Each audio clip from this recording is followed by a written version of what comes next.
اے کاش کہ ہم استغفار کرنے والے بن جائیں. اور آپ کو شاید پتہ نہیں ہے، استغفار جہاں گناہوں کی معافی ہے نا، وہاں یہ بہت سارے مسائل کے حل کی کنجی بھی ہے.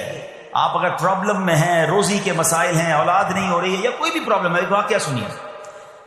حضرت امام حسن بصری رحمۃ اللہ تعالی، بہت بڑے بزرگ، ایک شخص آیا، آ کر کہتا ہوں بارش نہیں ہو رہی ہے، قحط کی پوزیشن آ گئی ہے، بارش نہیں ہو رہی، دعا فرمائیں، کو وظیفہ عطا فرمائیں. آپ نے فرمایا استغفار کرو. وہ چلا گیا. اچھا، ایک بزرگ بیٹھے تھے ان کے پاس، حضرت ربیع بن صبیح رحمۃ اللہ، وہ دیکھ رہے تھے. دوسرا بندہ آیا، کہتا حضور تنگ دستی ہے، کاروبار میں ڈاؤن ہے، رزق میں تنگی ہے. آپ نے فرمایا استغفار کرو. تیسرا شخص آیا، کہتا حضور اولاد نہیں ہو رہی ہے، حصول اولاد کے لیے وظیفہ لینا ہے. فرمایا استغفار کرو. چوتھا بندہ آیا، وہ کہتا ہے کہ حضور میرے باغ میں، فصلوں میں پیداوار کی کمی ہے. فرمایا استغفار کرو. حضرت ربیع بن صبیح کہتے ہیں حضور پہلا بندہ الگ پرابلم لے کر آیا، دوسرا الگ، تیسرا الگ، چوتھا الگ، چاروں کو ایک ہی دوائی، چاروں کو ایک ہی وظیفہ، استغفار استغفار. آئے ہائے، بڑوں کی بڑی باتیں. قرآن میں بھی پڑھتا ہوں، قرآن آپ بھی پڑھتے ہیں، مگر دیکھو اللہ والے کیسے پڑھتے ہیں. کیا خوبصورت جواب دیا آپ نے. آپ فرماتے ہیں سورہ نوح پارہ 29 آیت نمبر 10 سے 12 کی آپ نے تلاوت فرمائی. اب ذرا قرآن سنیے گا. بسم اللہ الرحمن الرحیم. استغفروا ربکم انہ کان غفارا یرسل السماء علیکم مدرارا ویمددکم باموال وبنین ویجعل لکم جنات ویجعل لکم انہارا. سبحان اللہ. ذرا سنیے گا، اپنے رب سے معافی مانگو. استغفروا ربکم انہ کان غفارا، بے شک وہ بڑا معاف کرنے والا ہے. اب دے گا عطا، کیا فرمائے گا؟ یرسل السماء علیکم مدرارا، وہ تم پر موسلا دھار بارش بھیجے گا.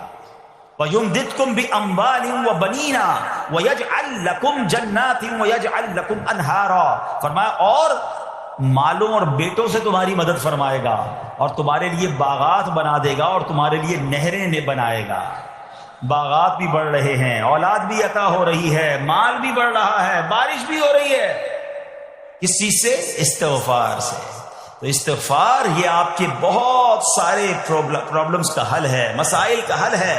بس اپنی زبان استغفار سے تر رکھیں. اچھا، پھر اس میں تھوڑی سی شرمندگی بھی ہے. ایسا نہیں کہ استغفار بھی ہو رہا ہے اور دماغ کہیں اور ہے، مسکرا بھی رہے ہیں، ہنس بھی رہے ہیں، اور استغفر اللہ. کسی سے معافی مانگتے ہوئے ہنستا ہے کیا بندہ؟ استغفر اللہ ربی من کل ذنب واتوب الیہ. یا اللہ میں اپنے سارے گناہوں سے تجھ سے معافی مانگ رہا ہوں. بہت سارے استغفار کے سیکھے ہیں. استغفر اللہ العظیم من کل ذنب عظیم. اے اللہ میں تجھ سے استغفار کرتا ہوں، وہ رب جو بہت عظیم ہے، اپنے سارے بڑے گناہوں سے میں استغفار کرتا ہوں. الگ الگ سیغوں سے اللہ کی بارگاہ میں استغفار کریں. ہو سکے تو کبھی گناہ یاد آئیں تو آنسو بھی بہ رہے ہوں، مگر یہ استغفار اللہ کو بڑا پسند ہے، معافی رب کو بہت پسند ہے. ابو اللیث سمرقندی رحمۃ اللہ تعالی لکھتے ہیں پچھلی قوموں میں ایک شخص تھا، اس نے بہت گناہ کیے تھے. ایک بار اس نے اپنی پچھلی زندگی کے بارے میں سوچا، گناہوں کے بارے میں غور و فکر کیا، تو اسے شرمندگی ہوئی. اس نے نادم و شرمندہ ہو کر 3 مرتبہ کہا اللہم غفرانک، اللہم غفرانک، اللہم غفرانک. اے اللہ تیری بخشش، اے اللہ تیری بخشش، اے اللہ پاک تیری بخشش. اسی لمحے اس کو موت آ گئی اور اللہ پاک نے اس کی بخشش فرما دی. آئیے ہم بھی پڑھ لیتے. اللہم غفرانک، اللہم غفرانک، اللہم غفرانک. استغفار کرنا، توبہ کرنا، گناہ یاد کر کے شرمندہ ہونا، یہ اللہ کو کتنا پسند ہے. ایک سبحان اللہ، اس کے بارے میں چند برکتیں آپ کو بیان کرتا ہوں. بڑی عظیم برکت یہ ہے کہ اس کی بدولت بندے کا تنگی اور غم دور ہو جاتا ہے. حدیث پاک میں ہے جو ہمیشہ استغفار کرتا رہے اللہ پاک اس کے لیے ہر تنگی سے نکلنے کا راستہ بناتا ہے، ہر فکر و غم سے اسے خلاصی عطا فرماتا ہے. اس کی ایک برکت یہ بھی ہے کہ ایسے بندے کو اللہ پاک غیب سے رزق عطا فرماتا ہے. حدیث پاک میں ہے استغفار کرنے والے کو اللہ وہاں سے رزق عطا فرماتا ہے جہاں اس کا گمان بھی نہیں ہوتا ہے. اتنی مہنگائی ہے، اتنی مشکلیں ہیں، اتنی تنگی ہے، لوگ قرضے میں ہیں، کبھی ادھر جاتے ہو کبھی ادھر جاتے ہو. ارے بھائی سب کے پاس جاتے ہو، رب کے پاس کیوں نہیں جاتے؟ استغفار کرنا شروع کر دو، فرمایا ادھر سے روزی دے گا جہاں تمہارا گمان بھی نہیں جائے گا. اس کی برکت سے اللہ پاک دلوں کے زنگ کو دور فرماتا ہے. آئیے پیارے اسلامی بھائیوں، اللہ کو معافی مانگنا، دل سے پکارنا کتنا پسند ہے. میں آپ کو ایک بہت ہی خوبصورت واقعہ بتاتا ہوں، اور یہ واقعہ ہے حضرت موسیٰ علیہ نبینا علیہ السلام کا. اللہ پاک نے حضرت موسیٰ علیہ نبی علیہ السلام نے ایک بار اپنی مناجات میں عرض کیا یا اللہ یا رب. اللہ پاک کی طرف سے جواب آیا لبیک یا موسیٰ. آپ نے عرض کی یا اللہ تو میرا مالک ہے, تو خالق ہے, میں تو تیرا بندہ ہوں. ارشاد ہوا مجھے یہ پسند ہے کہ جب مجھے کوئی میرا بندہ یا رب پکارے تو میں اسے لبیک کہہ کر جواب.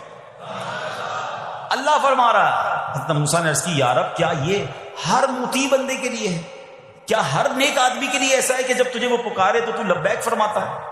سنو اللہ فرماتا ہے ہاں بلکہ ہر گناہگار بندے کے لیے بھی ہے. حضرت موسیٰ نے عرض کی یا اللہ فرما بردار تو تیری اطاعت کرتا ہے, وہ بات تو سمجھ آ رہی ہے, گناہگار پر یہ کرم کس وجہ سے؟ اے ہائے سنو میرے رب کیسا کریم ہے. فرماتا ہے اے موسیٰ اگر میں بھلائی کرنے والے کو اس کی بھلائی کا بدلہ دوں اور برائی کرنے والے پر اس کی برائی کی وجہ سے احسان نہ کروں تو میرا جود و کرم کہاں جائے گا؟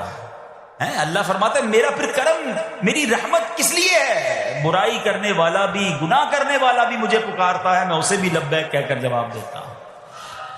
حضرت موسیٰ علیہ نبینا علیہ السلام کو ایک بار وحی نازل ہوئی کہ اے موسیٰ فلاں علاقے میں جاؤ, ہمارا ایک نیک بندہ اس کا انتقال ہو گیا ہے, جا کے اس کو غسل دو, اس کو کفن دو اور اس کا جنازہ پڑھو. حضرت موسیٰ وہاں پہنچ گئے اور جب وہاں جا کر آپ نے لوگوں سے کہا کہ مجھے فلاں بندے کے پاس لے جاؤ جس کا انتقال ہوا ہے, مجھے غسل دینا ہے, کفن پڑھنا ہے, جنازہ پڑھنا ہے. لوگوں نے کہا حضرت یہ تو زمانے کا گناہگار بڑا بےہودہ بڑا بدکار شخص تھا, آپ کو رب کا حکم تھا, آپ نے غسل بھی دیا, کفن بھی پہنایا, جنازہ بھی پڑھا, پھر رب کی بارگاہ میں عرض کی مولا بندے تو یہ کہہ رہے ہیں یہ تو بہت برا آدمی تھا, تو نے مجھے بھیجا اور فرمایا تیرا پیارا بندہ, میں نے جنازہ بھی پڑھ دیا, غسل اور کفن بھی دیا. اب ذرا آپ سوچیں کہ کسی کا جنازہ حضرت موسیٰ پڑھ دیں تو اس کی تو بخشش کا تو کوئی مسئلہ ہی کوئی نہیں نا, وہ تو اللہ کے نبی جس کا جنازہ پڑھے غسل دے تو یا اللہ تو نے ایسا انتظام فرما دیا. تو رب کریم کی طرف سے پتہ ہے کیا جواب آتا ہے؟ اللہ فرماتا ہے اے موسیٰ بندے سچ کہتے ہیں, یہ بندہ واقعی بڑا گناہگار تھا. جو علاقے والے شہر کے لوگ کہہ رہے ہیں نا ٹھیک کہہ رہے ہیں, یہ بندہ تھا ہی ایسا. یا اللہ جب اتنا گناہگار تو اتنی بڑی مہربانی کس وجہ سے؟ ارشاد ہوا اے موسیٰ اس بندے نے مرنے سے پہلے مجھ سے 5 کلمات کے ذریعے بات کی, مناجات کی, مجھے پکارا, 5 سینٹنس تھے, 5 کلمے تھے, اور اے موسیٰ اس کی وجہ سے میں نے اس کی مغفرت فرما دی. حضرت موسیٰ کہتے ہیں یا اللہ وہ 5 کلمے تو بتا دے, وہ 5 کیسے جملے تھے کہ علاقے میں سب سے مشہور بدکار اور اس کا انتقال ہو تو رب مغفرت بھی فرمائے اور اپنے نبی کو فرمائے جا کے جنازہ پڑھو.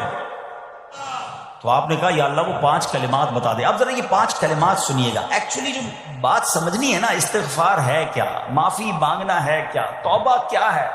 اللہ فرماتا نا کہ ہم نے سنا کہ جو بندہ اللہ سے استغفار کرتا ہے اللہ اسے دیکھ کر مسکراتا ہے. اس کی وجہ یہ کہ بندہ رب کی بارگاہ میں اپنے آپ کو سرنڈر کرتا ہے, اپنے گناہ یاد کرتا ہے,